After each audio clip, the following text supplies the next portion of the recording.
সবাইকে স্বাগত জানাচ্ছি বিডি ভিউজে। আপনাদের সাথে আছি আমি সুস্মিতা দাস। বাংলাদেশের ছাত্র জনতার অভ্যুত্থানের মধ্যে গঠিত ইউনূস সরকারকে চাপে ফেলতে সক্রিয় হয়ে উঠছে ভারতপন্থী রাজনৈতিক গোষ্ঠী। সংস্কার ও বিচার প্রক্রিয়া বাধাগ্রস্ত করে দ্রুত নির্বাচনের দাবিতে রাজনৈতিক দলগুলোকে দিয়ে চাপ সৃষ্টির কৌশল নেওয়া হয়েছে। এক্ষেত্রে শেখ হাসিনার সময় সুবিধাভোগী সামরিক ও বেসামরিক আমলাতন্ত্রের একটি অংশ এই প্রক্রিয়ার সাথে সম্পৃক্ত হয়েছে। এর মধ্যে ডক্টর মোহাম্মদ ইউনূস জানিয়ে দিয়েছেন, তিনি যদি সংস্কার ও বিচার দৃশ্যমানভাবে শেষ পর্যন্ত না পারেন তাহলে রাষ্ট্র পরিচালনার দায়িত্ব থেকে সরে যেতে পারেন। এমন পরিস্থিতি তৈরি হলে বাংলাদেশ আবারও গভীর সংকটের মুখে পড়তে পারে।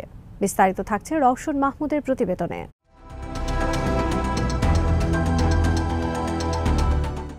ছাত্র জনতার অভ্যুত্থানে অংশ নেয়া বিভিন্ন পক্ষের মধ্যে দ্বন্দ্ব ও বিভাজনের সুযোগ নিয়ে ফ্যাসিবাদীদের পুনর্বাসনের কৌশল নিয়েছে ভারতপন্থী একটি বিশেষ মহল। বিভিন্ন দলের মধ্যে বামধারার ভারতপন্থী অংশটি এক্ষেত্রে সক্রিয় ভূমিকা পালন করছে।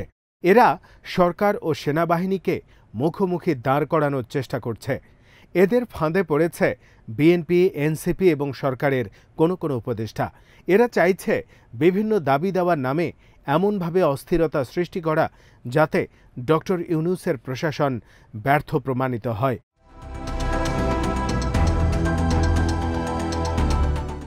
গত ২২শে মে মন্ত্রিসভার বৈঠকে প্রধান উপদেষ্টা ডক্টর মোহাম্মদ ইউনূস এসব ঘটনায় হতাশা প্রকাশ করে রাষ্ট্র পরিচালনার দায়িত্ব থেকে সরে যাওয়ার ইচ্ছের কথা জানান। প্রধান উপদেষ্টার সাথে সাক্ষাৎ করার পর এনসিপির আহ্বায়ক নাহিদ ইসলাম জানান, ডক্টর মোহাম্মদ ইউনূস পদত্যাগের কথা ভাবছেন। এরপর থেকে দেশের প্রধান রাজনৈতিক দল বিএনপি নেতা সালাউদ্দিন আহমেদ জানান, ডক্টর মোহাম্মদ ইউনূস যদি আবেগের বশবর্তী হয়ে পদত্যাগ করেন তাহলে অন্য কেউ দায়িত্ব নেবে। সালাউদ্দিন আহমেদকে ২০১৫ সালের মার্চ মাসে র্যাব গুম করে ভারত সীমান্তে ফেলে এসেছিল। এরপর এক দশক তিনি ভারতে ছিলেন। দেশে ফিরে তিনি বিএনপির গুরুত্বপূর্ণ দায়িত্ব পালন করছেন।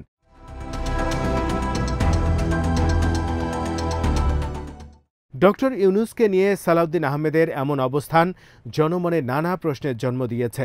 যদিও বিএনপির উচ্চ পর্যায়ের নেতারা ডক্টর ইউনূসের সাথে কথা বলে তাকে দায়িত্ব পালনের অনুরোধ করেছেন, একই সাথে সব ধরনের সহযোগিতার আশ্বাস দিয়েছেন।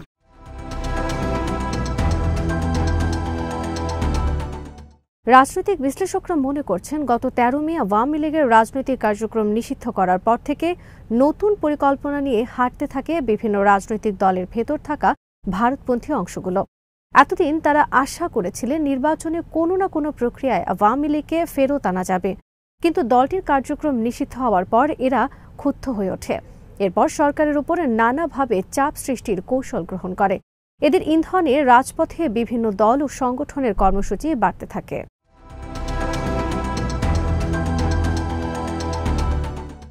ডক্টর ইউনূস সরকারকে চাপ প্রয়োগের কৌশল হিসেবে এমন এক সময় বেছে নেওয়া হয় যখন ইসলামপন্থী দলগুলো মাঠে থেকে সরকারকে সমর্থনের ব্যাপারে নীরব হয়ে যায়।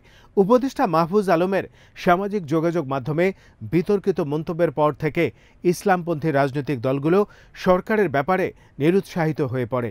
এছাড়া নারী নীতি নিয়ে সরকারের ভূমিকা নিয়ে হতাশ হয়ে পড়েন তারা।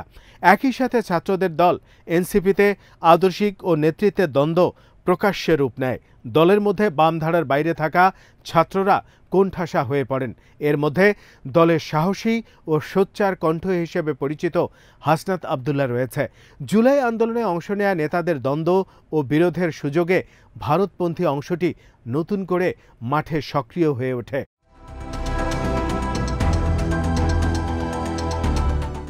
এদের একটি অংশ ভর করে বিএনপির উপর। এর মধ্যে ঢাকা সিটি কর্পোরেশনের মেয়র পদ নিয়ে বিএনপি আন্দোলন শুরু করে। এই আন্দোলনকে কৌশল হিসেবে ব্যবহার করে ভারতপন্থীরা। আদালতের রায়ে ইশরাকের মেয়র হওয়া নিশ্চিত হওয়ার পরও তারা সরকারের ২ উপদেষ্টার পদত্যাগ দাবি করে। এর লক্ষ্য ছিল উপদেষ্টা পরিষদ থেকে ছাত্র উপদেষ্টাদের বাদ দিয়ে এটাকে একটি নির্বাচনকালীন সরকারের রূপ দেয়া, যেখানে চাপ সৃষ্টি করে ভারতপন্থী আরও কয়েকজনকে উপদেষ্টা পরিষদে ঢোকানো যায়।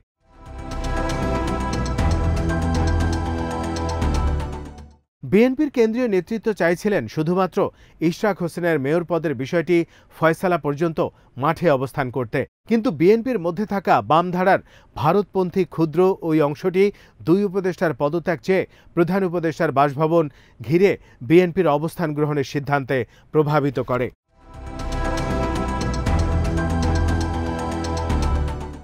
ঢাকা বিশ্ববিদ্যালয়ে ছাত্র হত্যাকে কেন্দ্র করে ভিসি বিরোধী আন্দোলন ও শাহবাগ অবরোধের পেছনে বামপন্থী চক্রটি বড় ধরনের ভূমিকা পালন করে।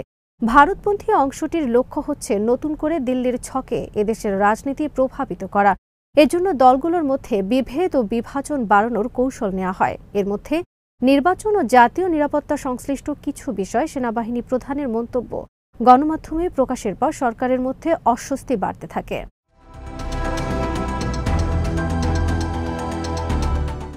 সেনাপ্রধানের বক্তব্যের সাথে বিএনপির অবস্থানের মিল খুঁজে পাওয়ায় অনেকে বিষয়টি কাকতালীয় নয় বলে মনে করেন। উপদেষ্টা পরিষদের অনেক সদস্য মনে করেন সেনাপ্রধান এখতিয়ার বহির্ভূত বক্তব্য রেখেছেন। সেনাপ্রধানের এই বক্তব্য প্রকাশের পর ভারতপন্থী অংশটি নানা ধরনের প্রোপাগান্ডা ছড়াতে থাকেন। এর মধ্যে সেনা কর্মকর্তাদের নামে ভুয়া চিঠি ছড়িয়ে দেওয়া হয়। যদিও আইএসপিআর থেকে বিবৃতি দিয়ে জানানো হয়েছে এসব নিছক গুজব। জনগণের প্রতি আহ্বান জানানো হয় যে এ ধরনের মিথ্যা প্রচারণায় কান না দিতে। একই সাথে ভারতের গণমাধ্যম প্রচারণা চালাতে থাকে ডক্টর ইউনূস সরকারের বিরুদ্ধে কু করেছেন সেনাপ্রধান। এছাড়া কয়েকজন জেনারেলকে নিয়ে মিথ্যা প্রচারণা চালানো হয়। সামাজিক যোগাযোগ মাধ্যমে পলাতক আওয়ামী লীগের নেতাকর্মীরা সক্রিয় হয়ে ওঠে।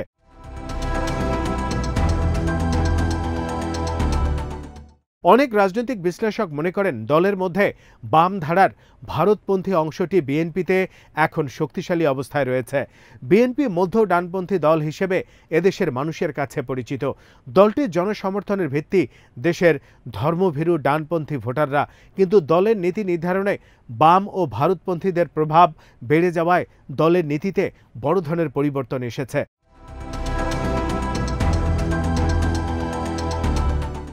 দলের বুদ্ধিবৃত্তিক ফোরামগুলোতে বামপন্থীরা সক্রিয় ভূমিকা পালন করছে।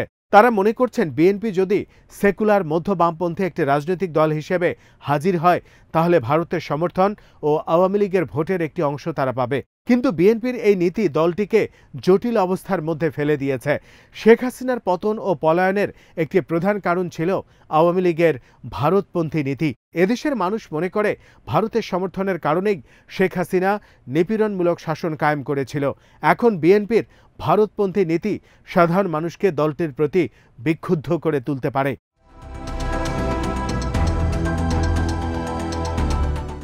রাজনৈতিক বিশ্লেষকরা মনে করছেন ভারতের এখন প্রধান কৌশল হচ্ছে রাজনৈতিক দলগুলোর মধ্যে নানাভাবে বিভেদ তৈরি করা। ভারতের প্রধান শত্রু এখন ডক্টর ইউনূস।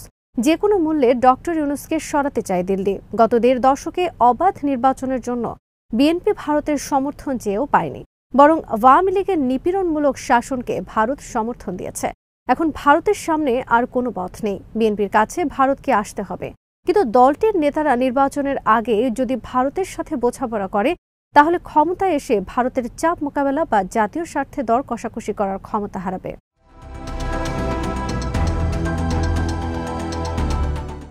প্রধান উপদেষ্টার পদত্যাগের ইচ্ছার খবর ছড়িয়ে পড়ার পর অভ্যুত্থানে অংশ নেওয়া দল ও সংগঠনগুলো আবারও ঐক্যবদ্ধ হওয়ার উদ্যোগ গ্রহণ করেছে। উপদেষ্টা মাহফুজ আলম ফেসবুকে লিখে ক্ষমা চেয়েছেন। ছাত্র নেতারা বিভিন্ন দলের সাথে যোগাযোগ করছেন, ফলে ফ্যাসিবাদ বিরোধী ঐক্য নতুন রূপ নিতে পারে। ইতিমধ্যে ফ্যাসিবাদ বিরোধী 5টি রাজনৈতিক দলের নেতারা বৈঠক করেন। এ সময় জামায়াতে ইসলামীর আমিরকে ফোনে সংযুক্ত করা হয়। এছাড়া ঢাকা বিশ্ববিদ্যালয়ে জুলাই ঐক্যের ব্যানারে মিছিল সমাবেশ হয়েছে।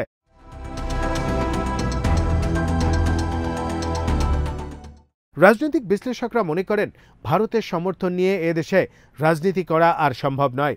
রাজনৈতিক দলগুলোকে স্বাধীন নীতি গ্রহণ করতে হবে। ভারতের সফট পাওয়ারের অংশ বামপন্থীদের ফাঁদে পড়লে বড় রাজনৈতিক দলও সংকটে পড়তে পারে। ডক্টর ইউনূসের 10 মাসের এদেশের মানুষ স্বাধীন মানুষ হিসেবে যে স্বস্তির নিঃশ্বাস ফেলতে পারছে, এই স্বাধীনতা আর হারাতে চাইছে না।